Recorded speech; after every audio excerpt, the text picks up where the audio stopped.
Presencia del Espíritu Santo. Oremos, mi hermano. Padre, te damos gracias por esta noche. Gracias, Porque tú, Señor, está de nuestro lado. Queremos, Señor, ponernos en tus manos y honrarte, Señor, a través de esta clase, Señor, que se va a impartir en este día.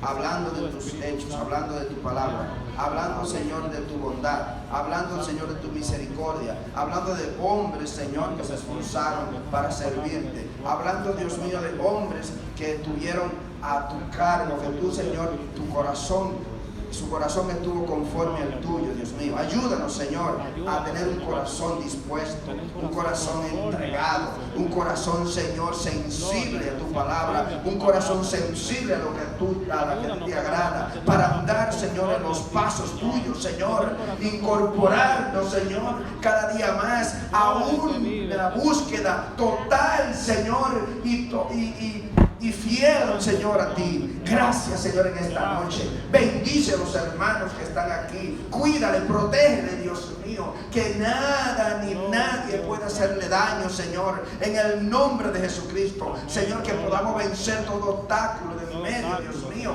Guía y protege, Dios mío, a este remanente que se encuentra en este lugar. En el nombre de Jesús, Señor. Gracias, papá. Gracias, eterno. Gracias, bendito y agradable, Señor. Es estar, Señor, en tu presencia y buscar de tu morada, papá. Gracias, Espíritu Santo. Gracias, Espíritu Santo. Gracias, Espíritu Santo. Ayúdanos, Señor, a que estemos, Señor, presto, Padre de la gloria. Siempre, Dios mío, y sensible, con una mente, con un corazón abierto, Dios mío, a aceptar, Señor, tu voluntad. En el nombre de Jesús. Guíanos, Señor, en esta noche. Amén. Amén. Gloria a Dios. Mis hermanos, estamos en victoria. Dios está de nuestra parte, ¿verdad? Nosotros hablábamos de David. Bien, aquí quiero hacerle un breve recuento. Ustedes saben que David comenzó a conocerse mayormente cuando en el capítulo 16 Samuel fue y lo ungió, ¿verdad? Fue ungido por en ese momento, siendo el último o el más pequeño de 8 hijos de Isaí. Este hombre fue ungido, y aquí se da también, al ungir el hombre, vamos a decir, más pequeño de Isaí, de esa familia, lo que se ha dado en otros casos. ¿Quiénes saben algunos casos que se han dado en la Biblia donde se elige al más pequeño para ungirlo? Por ejemplo, le puedo decir a alguien de Isaac. Isaac era menor que Ismael y fue ungido. También el hijo menor de Isaac, que era Jacob, ¿verdad? Que era Jacob, que eran gemelos. Y él, aunque eran gemelos, pero quien nació primero fue Esaú. Entonces, así vemos una serie de ejemplos en la Biblia que el menor es ungido. Entonces, comienza a denotarse su detalle aquí en el libro de Primera de Samuel, donde él vence a Goliat. Aquí vemos una imagen donde este gigante, hombre, que dice la Biblia que medía muchos metros, me parece que 3,5 metros, este pequeñito viene y valientemente se enfrenta a este gigante y lo derrota. La siguiente. Y entonces, ¿qué podemos ver? Aquí cuando a David lo están ungiendo, así, dale para que salgan las otras letras. Nació en Belén, en el territorio de la tribu de Judá, hijo de Isaí y de Nisebet. Siguiente. Fue el menor de 8 hermanos. En 1 Samuel 12:12, ahí lo dice. Siguiente. Su nombre significa el amado. Algunos decían que no tenía un significado, pero sí, buscando encontramos que es el amado, o sea, un hombre conforme al corazón de Dios. Siguiente. Fue el segundo rey de Israel. Se dice que reinó unos 40 años en Israel.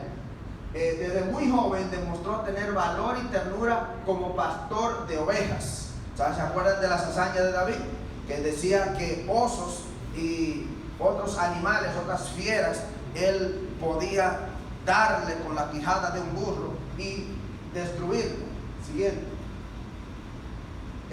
Aquí la elección de David, en 1 Samuel 16, 1 al 3, ahí lo vimos ya eso, cuando él lo ungieron. Siguiente. Y este es el texto. Dijo Jehová a Samuel: ¿hasta cuándo llorarás a Saúl, habiéndolo yo desechado, para que no reine sobre Israel? Llena tu cuerno de aceite y ve, te enviaré a Isaí de Belén, porque de sus hijos me he provisto de rey. Y dijo Samuel: ¿cómo iré? Y Saúl no lo supiera, me mataría. Jehová respondió: toma contigo una becerra de la vacada y ve a ofrecer sacrificio a Jehová. He venido. Y llama a Isaí al sacrificio, y yo te enseñaré lo que has de hacer, y me ungirá al que yo te dijere. Siguiente. La elección de David, aquí lo vemos, por ejemplo, cómo él fue ungido siendo el menor, y ahí le decía esa parte ya. Siguiente. Y ahí se demuestra la soberanía de Dios, ¿verdad? Dios elige al que Él quiere. O sea, no es que yo sea el mayor, el de la primogenitura, Él elige al que Él quiere.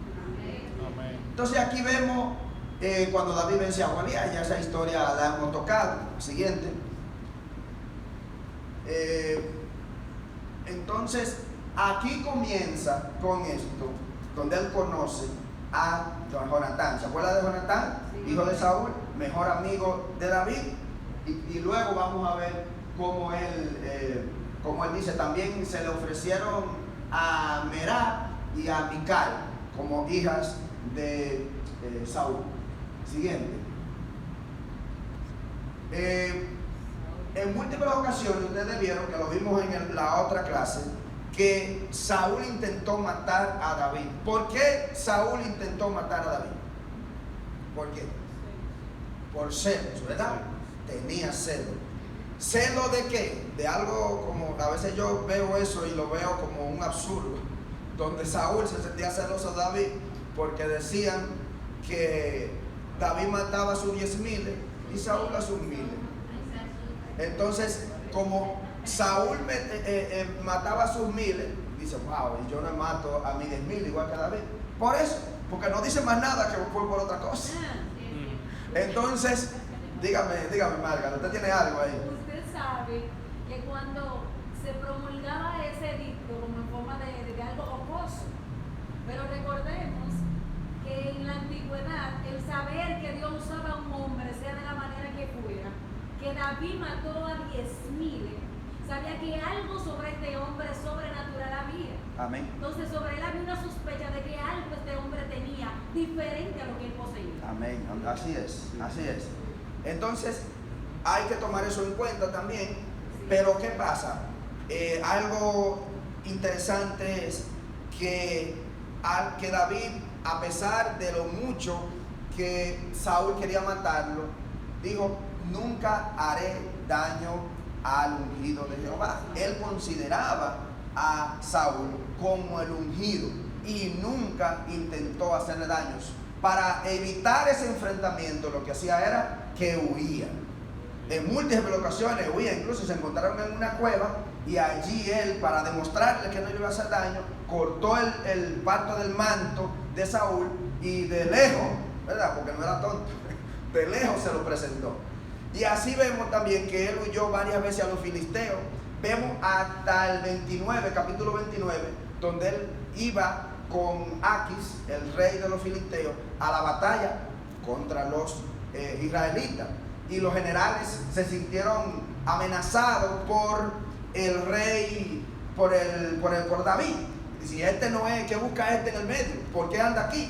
Y David tuvo que devolverse, aunque Aquis lo amaba y le decía: este hombre me ha demostrado fidelidad por más de un año. ¿Cómo yo le voy a decir? Pero bueno, por respeto a los demás generales, parece que los generales tenían mucha fuerza en ese momento, pues tuvieron más fuerza que el rey. Pues él se fue de ahí.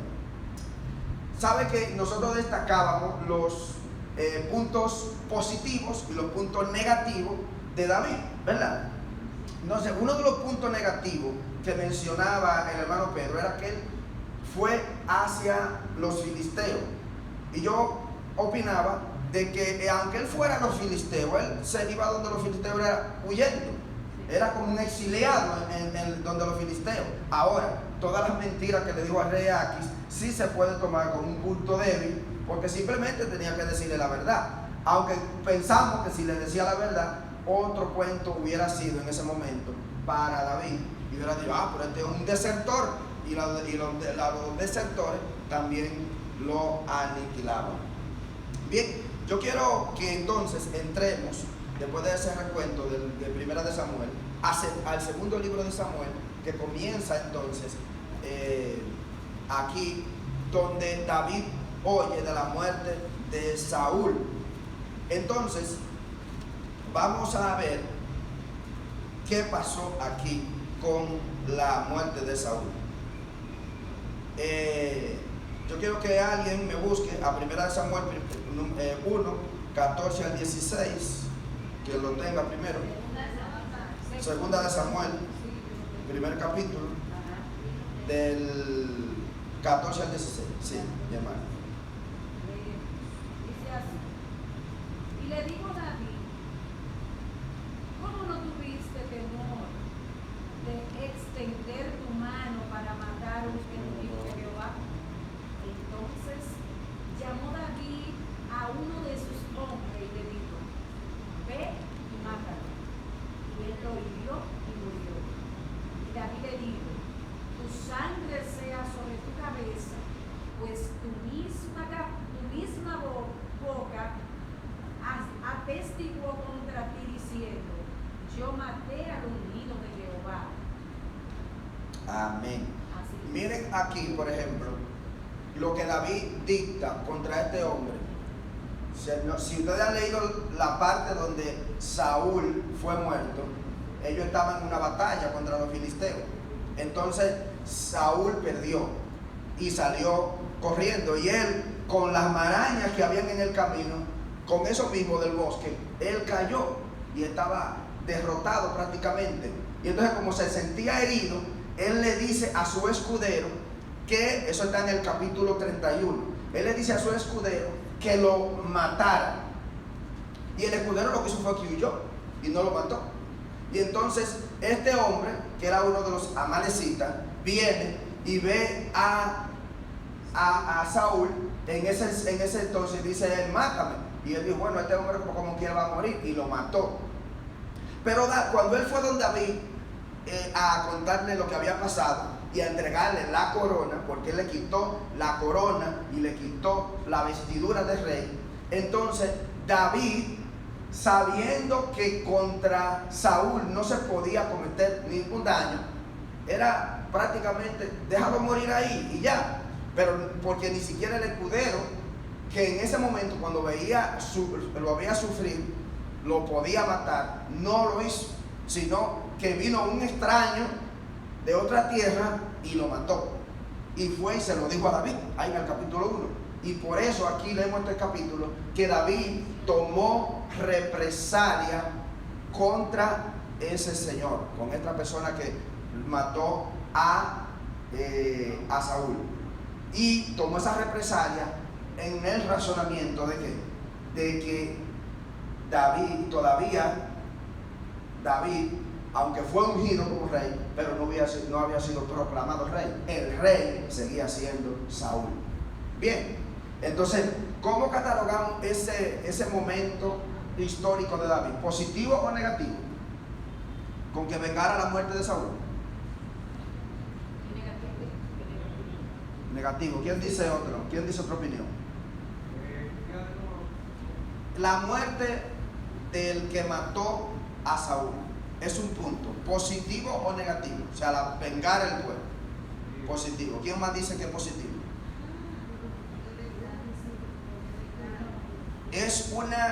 Él vengó la muerte del ungido de Dios. O sea, que es un punto a favor de David. A favor de David. Y explicamos el por qué.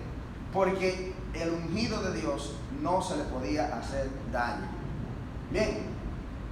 Entonces, vamos a continuar ahí. David rinde tributo a Saúl y Jonatán. O sea, después que murieron, ahí mismo en el 17, él rinde tributo. Vamos a ver quién lee esa parte ahí del 17. Segunda de Samuel 1:17. Sí, versículo 17. Vamos, hermano. Y endechó David. Aquí ya, hermano, al fin. Y endechó David a Saúl y a Jonatán su hijo con esta endecha. Y dijo que debía enseñarse a los hijos de Judá. He aquí que está escrito en el libro de Jasé.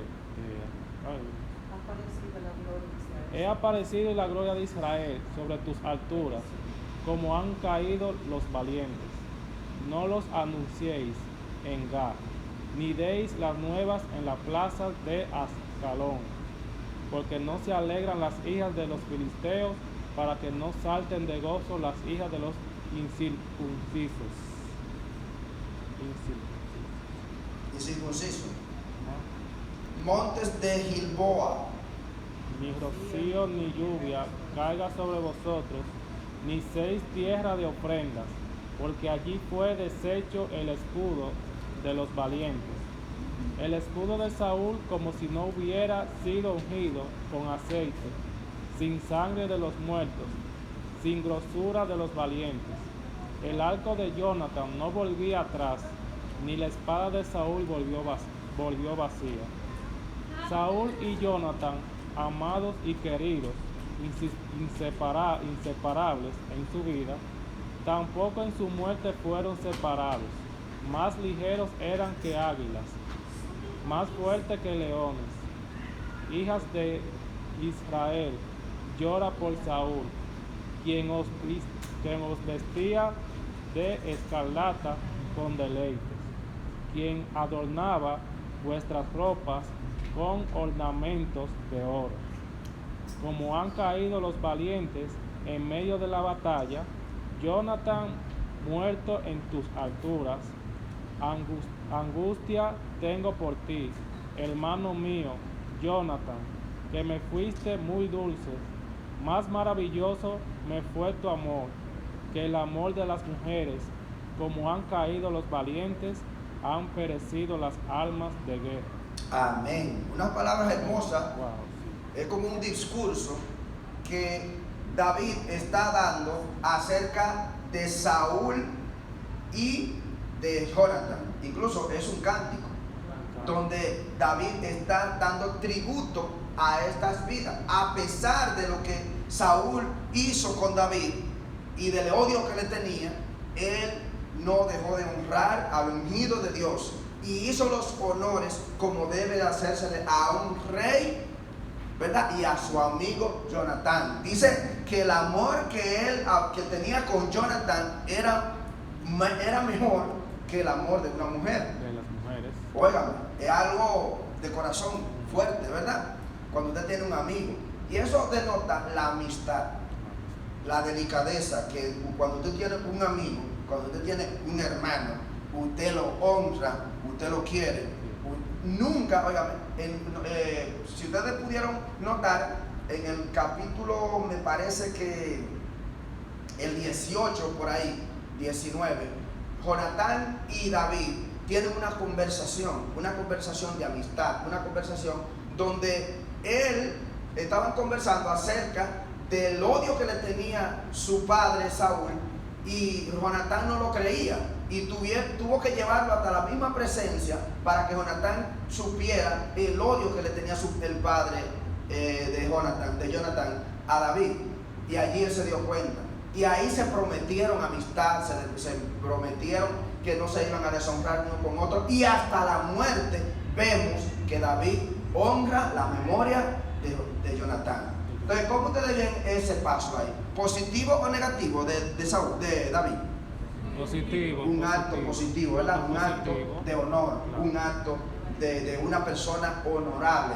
David era un hombre honorable. Eso es una parte de que lo caracteriza a él como parte crucial en su vida. Si nosotros seguimos viendo en este capítulo, obviamente los hijos de Saúl, como Isbosé, como el general Abner, se levantaron contra David e hicieron un reino. Se dice aquí que hicieron un reino y fue declarado rey en la parte, a ver, en el 10, por ejemplo, David estaba en Hebrón de Judá y Isboset estaba en Jesuri sobre Jezreel. Esa era la parte de la tribu de Efraín. O sea, que se dividieron en ese momento. ¿Por qué? Porque a quien le tocaba el reino por ley, o sea, por la ley de los hombres, era el hijo de Saúl. Entonces le tocaba a Isboset. Y aquí vemos que ellos se levantan en guerra. En el capítulo 2 habla de todo lo que pasó ahí, incluso cuando Abner mete la espada a uno de los siervos de David que lo estaba persiguiendo. ¿Entiendes? Entonces Joab también volvió a perseguir a Abner, pero no pudo matar. O sea, acuérdense que Abner era el general del ejército de Isboset, uno de los hijos de Saúl. Aquí vemos en el capítulo 3 los hijos que tuvo David, nacido en Hebrón. ¿Verdad? Nacieron hijos de David en Hebrón. Su primogénito fue Amón, Ahinoam, Jezreelita. Su segundo fue Keliat, que era hijo de Abigail. Acuérdense de Abigail, que fue la mujer de Nadal. También el tercero fue Absalón. Acuérdense de Absalón, que después Absalón le hace la guerra prácticamente a David para derrocarlo del trono. También está su hija Talmai, y también está Adonías, también está Cefatías, y el sexto era Itrén. Hay otra de una mujer de David, que estos le nacieron a David en Hebrón. O sea, todos estos hijos, que fueron 6 en total, fueron de varias mujeres. A veces uno de los puntos negativos que uno menciona era que el rey tenía muchas mujeres, ¿verdad? Era polígamo.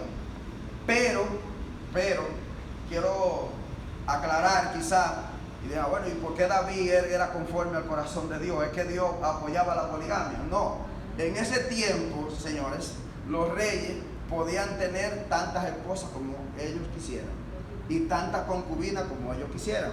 Ustedes saben que entonces ya Jesucristo, al venir, Él abolió esa práctica, ¿verdad? Y entonces nosotros tenemos una mujer. Por eso el hermano Robert tiene su mujer, yo tengo mi mujer, el hermano, y así sucesivamente. Y ya esa historia ustedes se la saben. Para no catalogar a David y a Salomón también como un hombre que, ese hombre sí era polígamo. Y hay gente que toman eso como un punto negativo, que como este hombre, para justificar quizá el pecado. Si ustedes tienen una opinión contraria a la mía, yo la escucho. Amén. No, porque la clase es para conversar, y cada quien, por ejemplo, si usted tiene una duda o cualquier cosa, aquí se discute a la luz de la palabra. Amén. Y también de la historia. Bien, entonces vemos esta parte aquí de David y sus hijos. Entonces vemos que luego que Abner, eso es en el versículo 6, Abner estaba en contra de David, pero luego por algo que Isboset le dijo, que él se había acostado, eso está aquí en 2 de Samuel, toda esa historia, se había acostado con una hermana de él entonces se incomodó y le dijo de todo, lo insultó. Entonces Abner dijo, ¿acaso soy yo un perro de Judá? Y le reclamó eso. Entonces se fue donde David y apoyó a David, hizo un pacto con David. Eso lo podemos ver en el capítulo 3 de 2 de Samuel, versículo 6. Bien, entonces le estoy diciendo estos recuentos rápidos aquí para llegar en la parte más interesante, que yo sé que ustedes quieren, que es la parte de Mefiboset y la parte de Betsabé. Entonces, luego Joab, acuérdense que Abner mató al hermano de Joab, que eran de los capitanes de David. Y entonces luego Joab en su propia casa, mata a Abner, que era el capitán de la guardia de Isboset. Muchos nombres raros, ¿verdad? Sí. Entonces, luego, acuérdense que Isboset en el capítulo 4 era el rey. de la parte de Efraín. Entonces, es asesinado. Es asesinado en la casa, en su propia casa. Es asesinado. Y hay que destacar aquí que David, él, cuando ve que se cometen esos atropellos, que asesinan a Abner, le dice algo muy, vamos a decir, como si fuera una maldición. Y le dice que los hijos de Joab iban a tener sangrado, lepras, iban a enfermarse. O sea, lo maldice. ¿Por qué? Porque Joab hizo una matanza. Si fuera antes, si el pleito era en la guerra, como que no había mucho problema, porque era un enfrentamiento. Pero que un hombre vaya a tu casa a matarte es como una traición. Se consideraba, aunque era un pleito limpio, era un pleito entre dos, eran enemigos, pero no era un pleito limpio. Y además ya Abner había pactado con con David. Y entonces David no le dio permiso a Joab que fuera y matara a Abner. Bien, ¿me sigue? Sí. Amén. Entonces, ahí vemos que Isbosé fue asesinado. David es proclamado rey. Vamos a leer eso ahí cuando David ya, ahora sí, es proclamado rey en capítulo 5. Vamos a ver, una hermana que quiera leer. Sí, capítulo 5, David es proclamado rey. Israel. Vamos aquí, mi hermana ya lo tiene acá. Dele hasta el 5. 1 hasta el 5. Amén. Vinieron todas las tribus de Israel a David en Hebrón y hablaron, diciendo: Henos aquí, hueso tuyo y carne tuya somos. Y aún antes de ahora, cuando Saúl reinaba sobre nosotros, eras tú quien sacabas a Israel a la guerra y lo volvías a traer. Además, Jehová te ha dicho: tú apacentarás a mi pueblo Israel, y tú serás príncipe sobre Israel. Vinieron pues todos los ancianos de Israel al rey en Hebrón, y el rey David hizo pacto con ellos en Hebrón delante de Jehová, y ungieron a David por rey sobre Israel. Era David de 30 años cuando comenzó a reinar, y reinó 40 años. En Hebrón reinó sobre Judá 7 años y 6 meses, y en Jerusalén reinó 33 años sobre todo Israel y Judá. Amén. Amén. ¿Por qué ustedes creen que dice cuántos reinó en Hebrón, que fueron 40 años, y cuántos reinó en Judá? ¿Por qué dice que solamente reinó 7 años y 6 meses? Y reinó 33 años sobre Israel y Judá. Es porque, porque todavía ellos no han declarado rey en esa zona, y cuando pasó eso fue que toda la tribu fue que lo declararon. exactamente. Por ejemplo, todavía Isbosé, que era el rey, que duró 2 años nada más, ahí entonces luego fue declarado David rey. Y ahí entonces ya se unificaron todas las tribus. Bien. Entonces, ahí ya, sí, aunque él fue ungido en el capítulo 17 del libro de Primera de Samuel, pero cuando fue declarado rey fue en el capítulo 5 de Segunda de Samuel. Entonces, luego ahí vemos que toma la fortaleza de Sión. Entonces, incluso fueron embajadores hacia él, de Tiro, del rey de Tiro, para hacer paz con él. Entonces ahí también en el capítulo 4 menciona a los hijos de David que nacieron en Jerusalén. Entre ellos menciona a Salomón, que era el hijo de Betsabé. Después vemos como David, ahí mismo en ese capítulo, en el 5, en el 17, derrota a los filisteos, como la estrategia. Y hay algo aquí importante que él dice. Entonces, por ejemplo, oyeron los filisteos que David había sido ungido por rey sobre Israel. Subieron todos los filisteos para buscar a David, y cuando David lo oyó, descendió a la fortaleza, y vinieron los filisteos, estoy en el 17 del 5, y se extendieron por el valle de Refaim. Entonces consultó David a Jehová. Oigan en el 19. David, siempre que él iba a enfrentar un ejército, consultaba ¿a quién?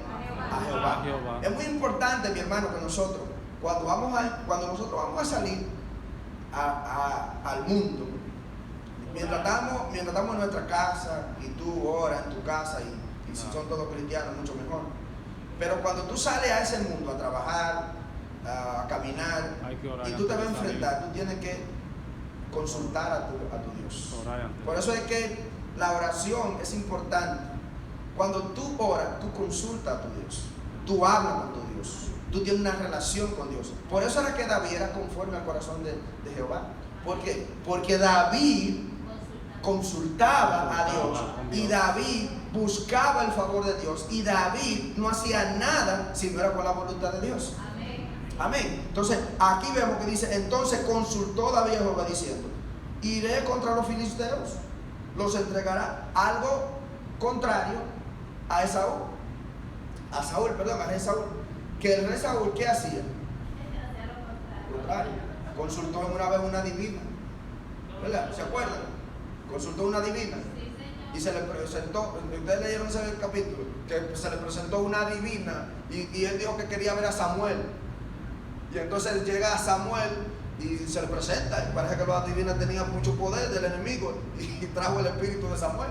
Y Samuel, en medio con esa divina, también le dijo de la verdad a Saúl. Y le dijo todo lo malo que había hecho, y que él había sido desechado por el Señor. Entonces, por eso, mi hermano, es que nosotros no podemos consultar con adivinos.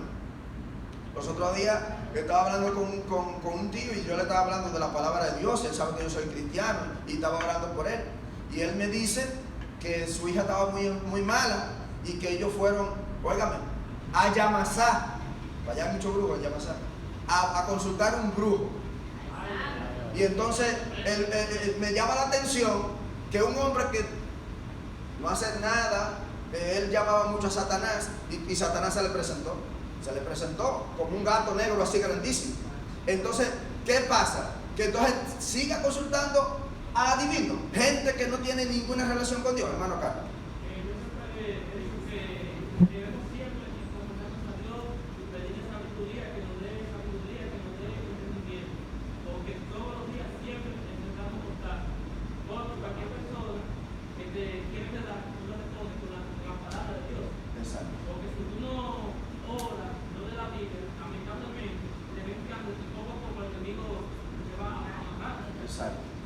Así es, mi hermano. Muy ciertísimo por parte del hermano Carlos. Entonces, hermano Robert, sí. Porque eso fue parte de lo que le pasó a Saúl, que como Dios se le había despegado de él, que él no había forma de comunicarse con Dios, no había forma, no tenía. Pero la única forma que él encontró fue eso. Eso era algo importante de notar, que Saúl no tenía, o sea, no, ya la conversación con Dios no estaba bien. Hermana Rafaelina. Sí, cuando Saúl consultó a la divina, me parece que en realidad no fue el espíritu de Saúl, porque es que el espíritu puede volver. Lo que pasa es que en el mundo espiritual ya se sabía establecido lo que Dios había dicho de Saúl. Entonces los demonios también hablan.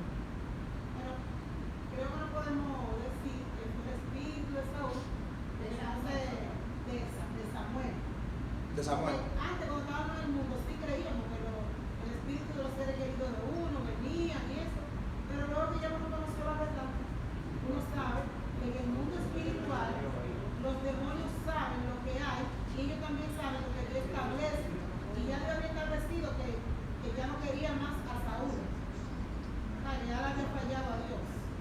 Si nosotros vemos, yo estoy de acuerdo con Rafaelina con relación a eso. Por ejemplo, yo tengo una tía de mi esposa, que en un velorio que se había muerto un tío de ella comenzó a regalar todos los bienes que tenía el hombre, y nada, todo el mundo hizo lo que ella dijo.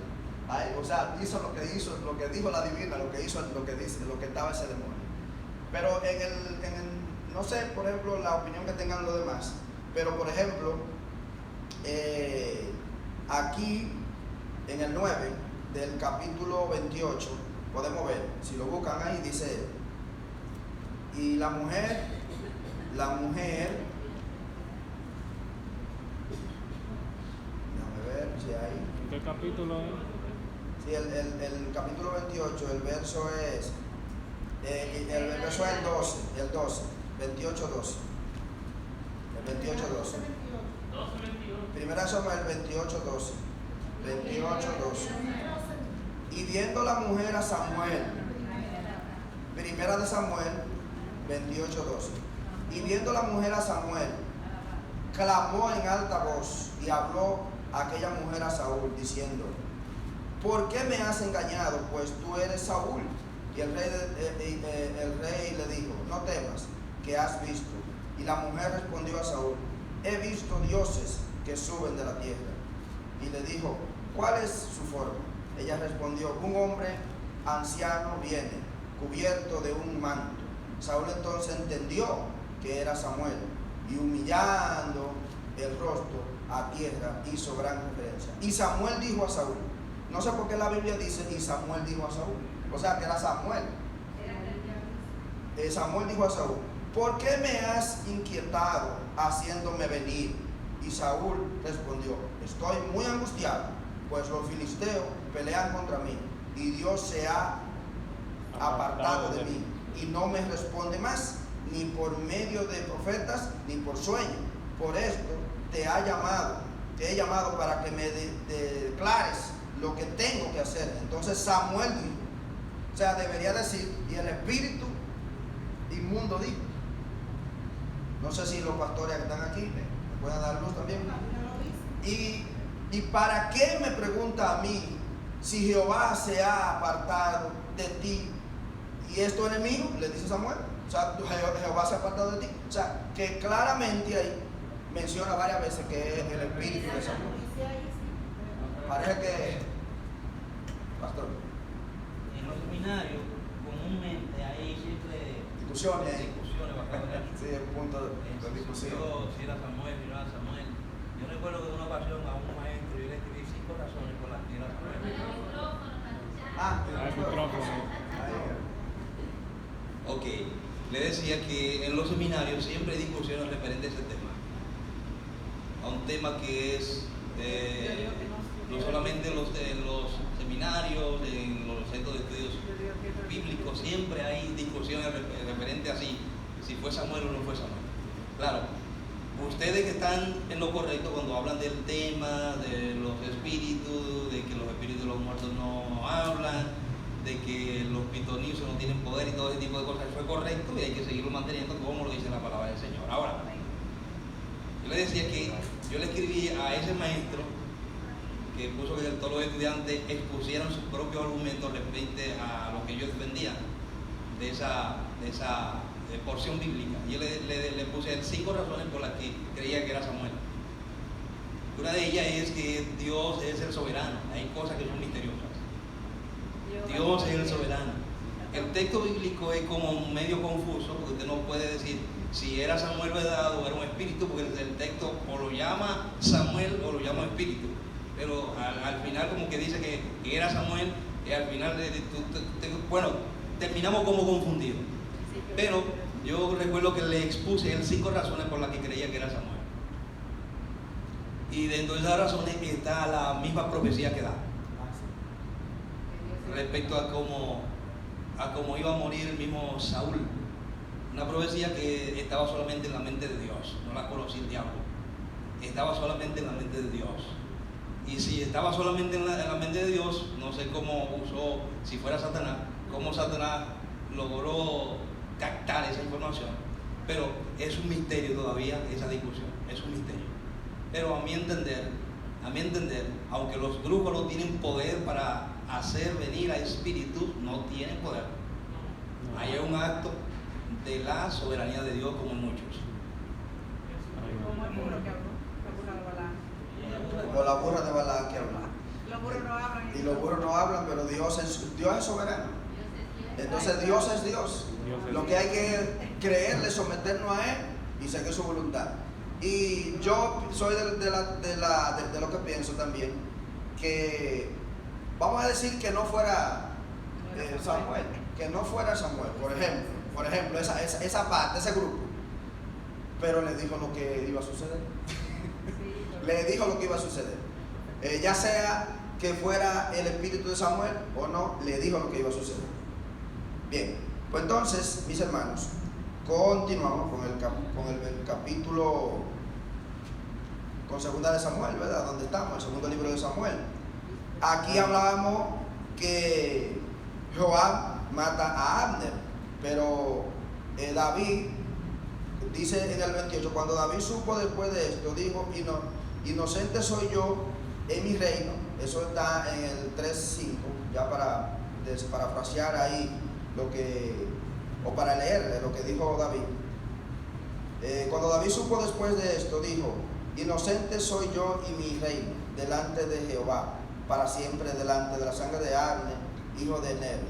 Caiga sobre la cabeza de Jehová y sobre toda la casa de su padre, que nunca falte la casa de Jehová quien perezca flujo, ni leproso, ni quien ande con báculo, ni quien muera a espada, ni quien tenga falta de pan. Posiblemente todos esos leprosos y toda esa gente que salían cuando Jesús eran descendientes de Joab, porque declaró ahí David una profecía sobre una maldición sobre Joab por lo que había hecho. Bien, entonces luego ya leímos cuando David fue proclamado rey, cuando David toma la fortaleza de Sión en Jerusalén, y cuando David ya en su posición van embajadores de Tiro, de la región de Tiro, ¿verdad? De Irán, y van hacia allá, y dice en el 12 de ese mismo capítulo del 5, y entendió David que Jehová le había confirmado por rey sobre Israel, y que había engrandecido su reino por amor de su pueblo Israel. Luego están los hijos de David, nacidos en Jerusalén, entre ellos está Salomón. Hablamos ahorita de los otros hijos de él, que eran, por ejemplo, Absalón, que Absalón se levantó y quiso quitarle el reino a David. David derrota a los filisteos, ya ahí eso lo mencionamos. Esta parte aquí, donde cuando David intenta llevar el arca a Jerusalén, hay algo muy peculiar aquí, de algo que pasa. Vamos a leer, mi hermano, algunos versículos para comentar ese capítulo.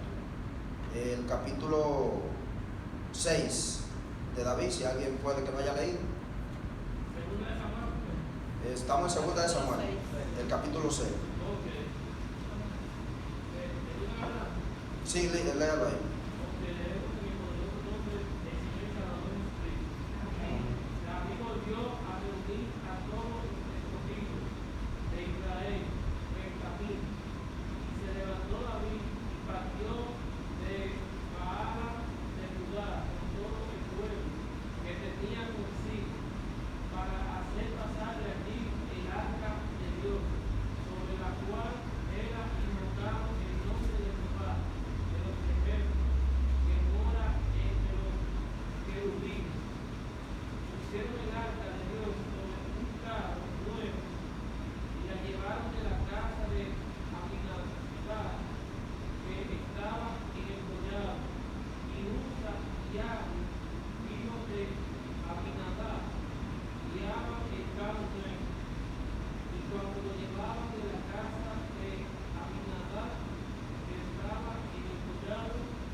Vamos a comentar esa parte.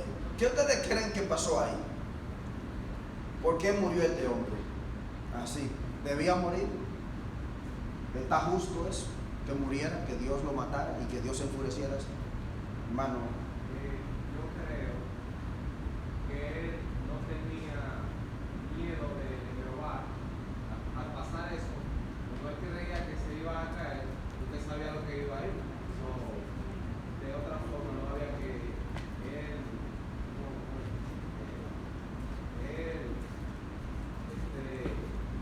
pensó algo negativo, que el arca no se iba, o sea, que seguramente iba Jehová y no se iba a caer, y él pensó que se iba a caer por todo. ¿alguien más? Hermana Elmi. Completando lo que está diciendo Robert, y es que las cosas del Señor son muy delicadas. En la actualidad, cuando vamos a orar o cualquier cosa que vayamos a hacer conforme a lo que tiene que ver con el Señor, sea orar, leer la Biblia, cualquier cosa que tenga que ver con el Señor, lo debemos hacer con sumo respeto. No podemos venir aquí en medio de la prédica, empezar a correr o hablar con el hermano de lo que me pasó en la casa, ¿verdad? ¿Tú crees que estaba distraído? Así que, bueno, a lo que me refiero es que hablando del arca de Jehová, algo muy delicado es Sagrado, ¿verdad? sagrado. Me imagino que este hombre, condenando lo que dijo Robert, estaba impuro en ese momento. Porque sabemos que aquella persona que iba a entrar al lugar sagrado, santo, debía estar impuro. Y que aquella persona que se presentara delante de Jehová, que no estuviera totalmente limpio, moría ahí mismo. La hermana Rafael. Exactamente. Parece que él no estaba bien delante de Dios, ante los ojos de los hombres sí, supuestamente. Pero Dios sí conoce. Entonces, el arca representaba la misma presencia de Dios.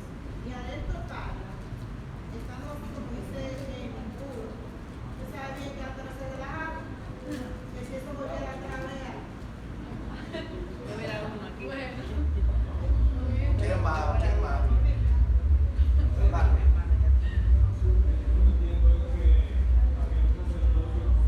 Vamos a escuchar al hermano. No, hermano, vamos a darle ¿cómo es? Sí, Dios le bendiga a todos.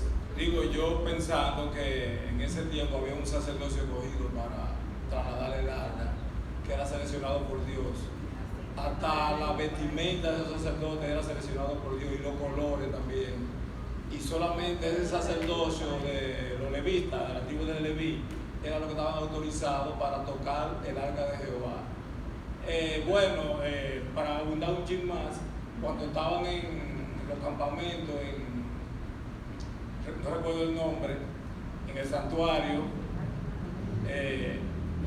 cuando entraba el sacerdocio que iba a ofrecer, sabe que era un sacerdote, que era un avedaño escogido, el sumo sacerdote, que entraba ahí.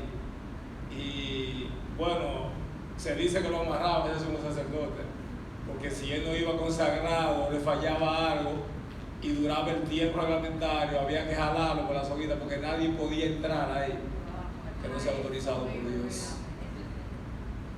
Bien. Yo creo que ahí hubo una desobediencia al pastor. Solo reiterar dos cosas. Como dice el hermano, estaba establecido que fuera el sacerdocio y no que se cargara en carruaje ni nada de eso. El sacerdocio tenía que cargar en los hombros. Ese era el mandato. David lo entendió después, lo que pasa es que parece ser que hubo un apresuramiento en hacer las cosas.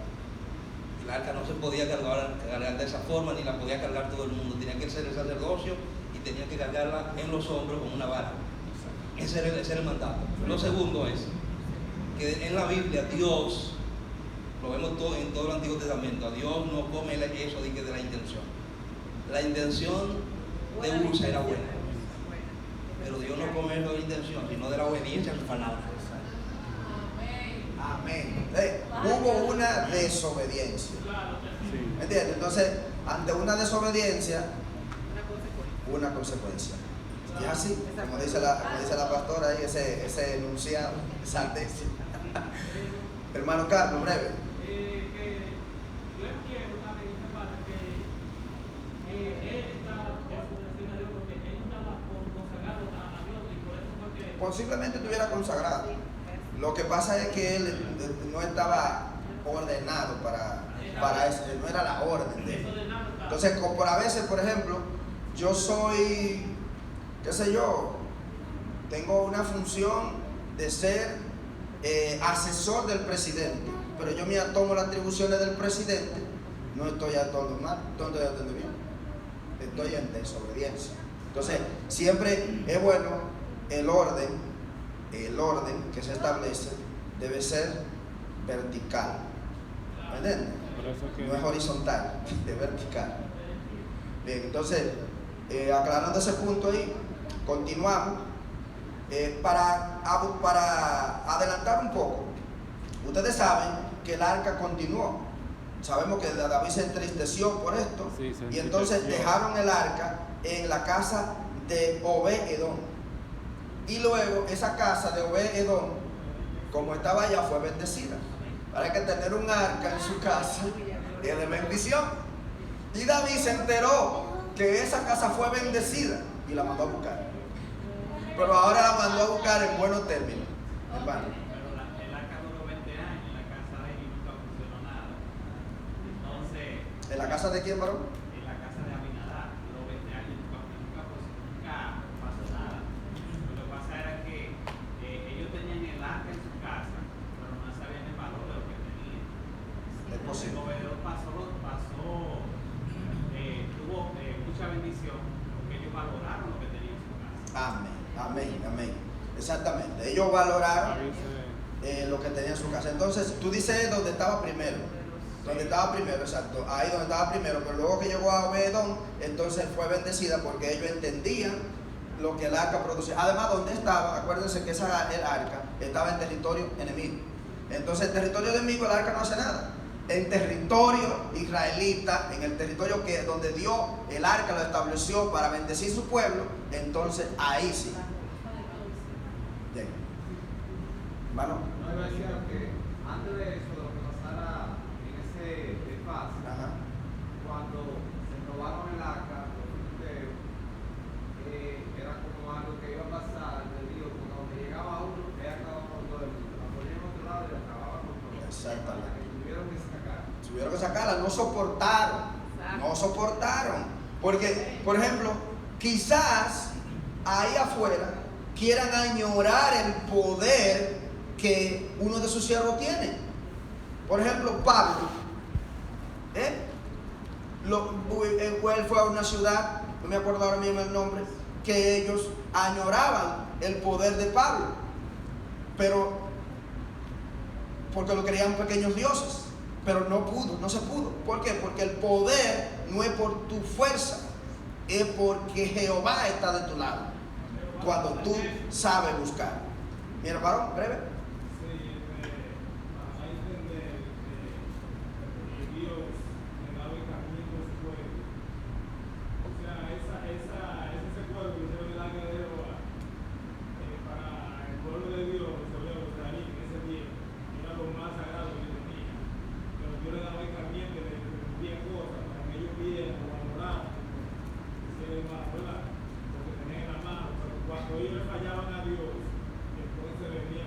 Venía la consecuencia.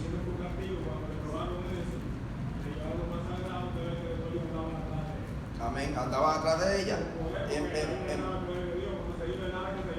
Amén, mi hermano. Entonces, luego David trae el arca a Jerusalén. Vemos cuando llegó David y con el arca, él venía danzando con júbilo y sonido y trompeta. Y entonces quiero que me lea ahí el 16, alguien que no haya leído. A partir del 16, capítulo 6 de 2 de Samuel. Vamos, mi hermana, allá.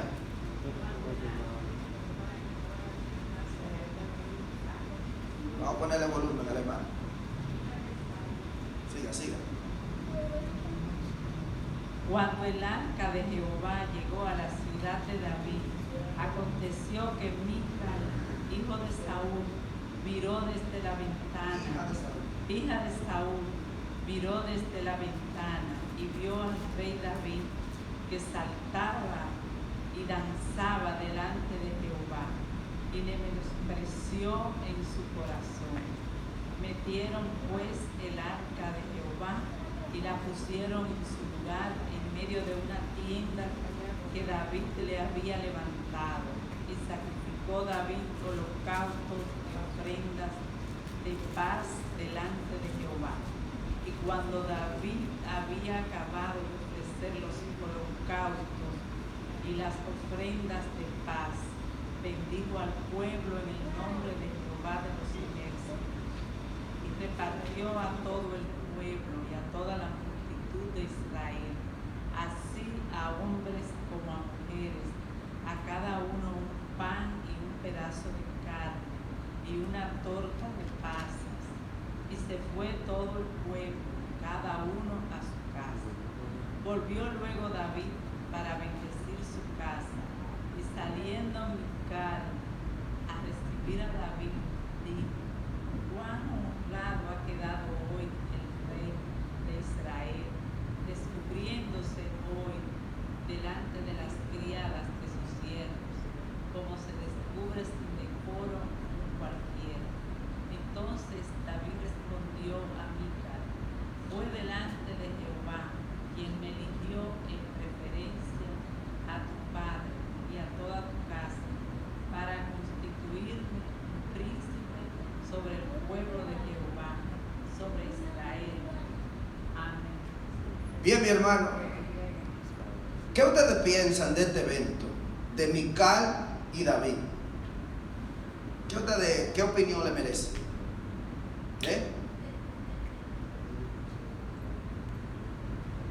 Mical cometió un error. David venía gozoso y venía con el arca del pacto del pueblo de Israel y Dios, el arca de Jehová, y la traía al pueblo. Era una bendición, allí hubo fiesta, pero Mical no estaba conectada, lamentablemente. A veces, por ejemplo, nosotros pueden decirnos locos. ¿Por qué? Porque estamos aquí danzando y brincando y nos estamos gozando. Quizás el que está expectando allá dice: ay, santísimo, esta gente se pusieron locos. Mira, ahora están ellos brincando. Vea, qué boceada que tienen. Y ahí no dicen locos, los pentecostales. Hasta otra iglesia. Así es. Miren, miren, miren. Entonces, David era un pentecostal, de los pies hasta la cabeza. Era un hombre que gozaba, era un hombre que danzaba, era un hombre que se movía, ¿verdad? Yo no voy que cuando estamos gozando la presencia de Dios, usted esté como un yeso. No voy con eso. Porque entonces usted está guapo, usted no está de acuerdo con lo que estamos haciendo aquí. Quizá está enojado. Henry. Se activaba. Una cosa muy importante, y es, con ese ejemplo que usted puso, que podemos estar gozando en el espíritu, si los hermanos viendo a ver que si el otro cae, si va a caer, si le van a poner en pie para que lo agarre, si va a un golpe en un filo. No, usted no sabe lo que el Espíritu Santo está haciendo, porque fue lo que pasó con Mical. Mical dice aquí que lo menospreció en su corazón. Exacto. Y a veces cuando vemos a alguien que Dios lo está usando, queremos desear eso que tiene ese hermano, pero tú tienes la presencia en la profundidad para tú recibir lo que aquel tiene. Por eso que hay que estar conectado. Ella no percibía lo que este hombre estaba haciendo en agradecimiento a Jehová, porque estaba en el espíritu. Amén. Cuando estamos en el espíritu, hablamos un mismo idioma, hablamos lo mismo y nos conectamos lo mismo. Aleluya. Así es, mi hermano. Entonces, nosotros tenemos que tener bien en cuenta eso, mi hermano. Que yo uso la siguiente manera. Yo no critico a ninguna religión, ni critico, porque yo no soy un crítico. Yo no soy quien para mirar lo que otro esté o no esté haciendo. Y tengo amigos en todas las religiones. Gente que va a mi consultorio, amigos. ¿Me entiendes? Hasta los que están muy forrados, les respeto su forma. ¿Por qué? Porque esas personas, ellos tienen su forma de adorar. Y si están viviendo conforme a Dios, amén. Sea Dios juzgando si lo están haciendo mal. Él es el juez, no yo. Entonces Mical menospreció porque no estaba conectado. Este hombre, David, todo lo que iba a hacer se lo consultaba a Dios. Y era un hombre que vivía orando, que vivía ayunando. Incluso se dice ahí que cuando Abner y José murió, aunque estaban en contra de él, él guardó luto por ellos. Guardó luto. Es decir, él estaba conectado con Dios y a él no le gustaba la venganza. Jehová no usaba la venganza.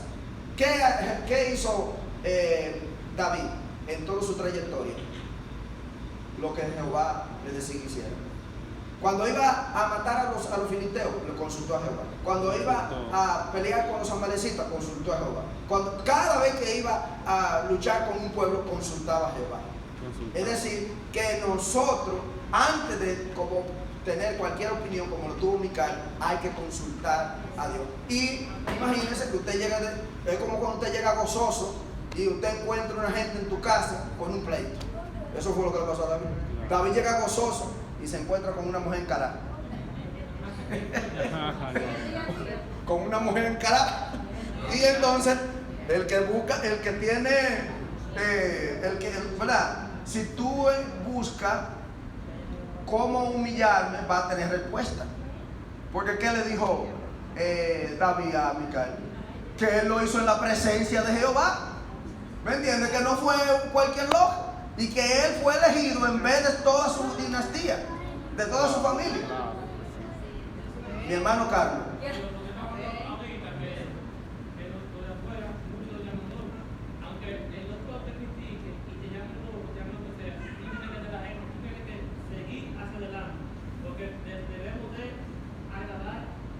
Amén. Y ustedes saben. Amén. Ustedes saben cuál fue la consecuencia de Mical. ¿Quién me dice? La consecuencia de Mical. Van aquí, sí. No pudo tener hijos. Óigame. Jehová no relaja. Bien. La pudo estéril. Bueno, usted sabe, Jehová tiene el juego pesado. Uno tiene que empezarle fino a Jehová. Uno no puede estar hablando una cosa por otra. Y cuando la palabra dice ay, esa palabra que narra la palabra ay de mis pequeños. Eso hay que tener mucho cuidado para señalar, para hablar, para decir. Amén. Entonces, esto fue un punto a favor de David, ¿verdad? Trasladar el arca de Jehová y hacer la palabra tiene poder, hay que tener mucho cuidado. Bien, mis hermanos, entonces vamos a terminar porque ya el tiempo se nos acabó.